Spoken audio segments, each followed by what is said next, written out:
আমরা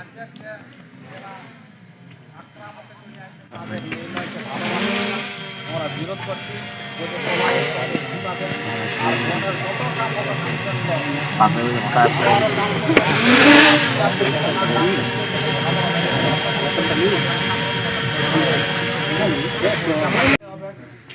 পয়সা দরকার আছে, ধন দরকার আছে, তার জন্য তারা বলে গেলেন আমাদের গ্রামে গ্রামে আদায় করে দিতে হবে।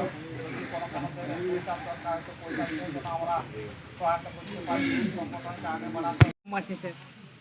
যাই হোক, আমাদের ভাই দাদারা অনেকেই উপস্থিত হয়েছে। তো যাই হোক, গায়ের মধ্যে কিছু জনকে নোটিশ ভেজা হয়েছে। তো নোটিশ ভেজা হয়েছে মানে বিভিন্ন ধরনের প্রলোভন দিতে শুরু করেছে যে কিছু হবে কি নাই।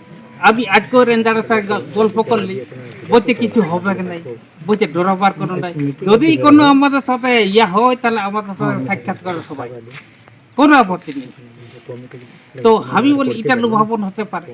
তো আমাদের যে গ্রামের যে জনতা, যাই হোক, ইয়ার পূর্বে পূর্ববক্তা অনেক কিছু বললেন যে আমাদের এখানে ভোট বৈঠক করা হয়, এটা একটা উত্তম জিনিস বটে।